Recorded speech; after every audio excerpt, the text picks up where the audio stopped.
Number 15, Michigan at USC. Another unranked team favored over a ranked team. USC comes in at -2.5. I already put this out on Sunday, our Sunday night episode. Took the USC money line at -120. This game's going on 7:30 NBC, a little West Coast afternoon, late afternoon kick out there in LA. USC has been absolutely dominant on offense. Number one opponent adjusted offense in the P4. But the defense, we thought they were going to take that next step with D'Anton Lynn and get a little better, and they've just struggled mightily. 55th in opponent adjusted defense out of 68 P4 teams, and they've really struggled against the pass. Yep.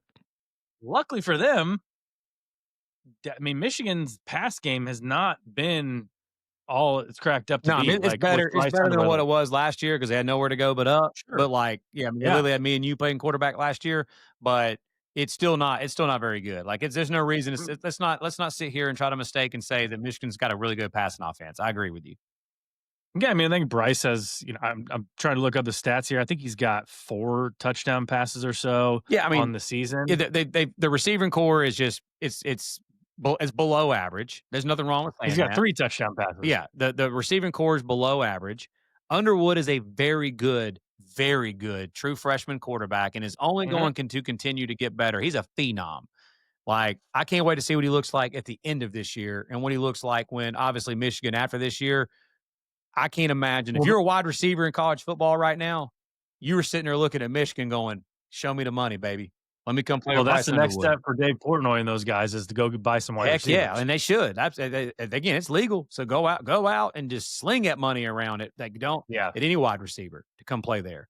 But yeah, I do think USC is a little bit better against the run than what they've been the last few years. But this is the best running game they faced by far. Justice Haynes. Dude, Michigan doesn't need an explosive passing game because they've had an explosive running game. They sit there and run 2 yards and then 3 yards and then they'll get 4 yards and then 2 yards again and then boom, 65 to the house. The same thing last year in this matchup. Remember that 2-minute drill where they didn't pass the ball at all and they won the game? By the way, I don't know if we'll ever see that again. A 2-minute drill will their team never pass the ball. They just lined up and ran the ball constantly. But what I think the difference in this matchup is, though, compared to last year, one, obviously, it's not in the big house. But number 2, I do think that USC is better along the line of scrimmage than they were last year on both sides of the ball. I don't think that Michigan's got a very good defense, but I don't think they're as dominant up front as they were last year with Kenneth Grant and Mason Graham. Yeah. And USC's offense is for sure better than they were last year. No question about it. It is a more like your traditional Lincoln Riley type of offense. Like the quarterback's playing within the system. Iowa's playing within the system. They're running the football really well. Their average yards per carry is, when you look at it for his heyday, years at Oklahoma, when he was one of the best offenses in college football, they always had averaged a lot of yards per carry. And USC's doing that this year with Wayman Jordan and that running back crew there. They're legit. Mekhi Lemon's one of the best wide receivers in all of college football. Jacoby Lane was not healthy their previous last couple of games. With the bye week that they've had and stuff, Jacoby Lane should be healthier in this matchup. So I think you're going to get USC's best shot here. We're going to talk about another game here in a minute. It's very similar. The only difference is USC's not firing Lincoln Riley at the end of this year. But the recruiting class that they've got coming in, that they've got locked up right now, I say locked up. People could, decide to decommit. I don't think that's going to be the case. And with the new GM that he brought in that came over from Notre Dame, D'Anton Lynn at DC, I do think they're heading in the right direction. I don't think it'll be at the end of this year. If they suck the rest of this year and they lose this game, they lose multiple games this year, and then they suck next year, maybe. I could see it then. But for USC fans and for all the podcasts out there and all the national media folks out there, if USC goes out and just gets punked, gets just physically whipped by Michigan in the Coliseum in this game, the Wolves will be howling all over the place. And I personally will be out on USC for the rest of this year if that's the case. They can't just line up this week and just get their butt kicked and get, you know what I mean? They just get ran over and look inferior physically, and like that can't happen in this matchup. Like this is a game USC needs to win at home.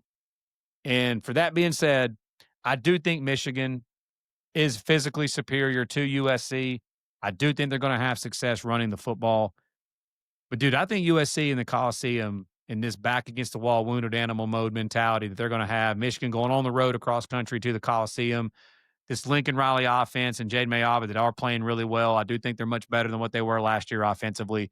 I think USC finds a way to get this one done, man. And I made it a best bet. The Trojans, the men of Troy, -2.5 is a best bet. I think USC finds a way to get this one done against Michigan. Yeah, you look at this, and if USC loses this, they've got still road games at Notre Dame next week, Nebraska, and Oregon. Yeah. It's really is a must win. You look at Michigan though on the other side. If they get this game, Agreed. they don't play another ranked team till they host the Buckeyes the Saturday after Thanksgiving. We talked about it was Mizzou a minute ago, bro. I couldn't agree more. Michigan is a legit, heavily favored, like playoff type team if they go and win this game because of the rest of their schedule. Like if they win this game, and then the only other I'm not sitting there saying they're going to lose to Ohio State. They ain't lost to Ohio State in 100 years, it seems like. But like if they sit there and go 10-2 in the Big Ten in Michigan, they're going to make the playoff, bro. Like I'd be shocked if they don't. So I agree. This is just a huge game for both of these programs for obvious reasons. I agree with you on the USC front too. If they lose this game with the road games they still got left on their schedule, yikes. You could, USC could be looking down the barrel of like a 7-5 type season if they were to lose this game. So we're both on USC. Lance has got him at 2.5. I got him at -120 on the money line. All right, that's it for us. Stay tuned for this weekend. We'll be coming at you with our Week 7 reaction show. Again, follow us on X, TikTok, Instagram, all that, Apple, Spotify, YouTube. You know the deal. You know by now. You know by now you should be subscribed to this channel. You should be following us on those socials. So for Lance Barton, I'm Tyler Noe. Take care. Have a great rest of your day, and we will see you next time.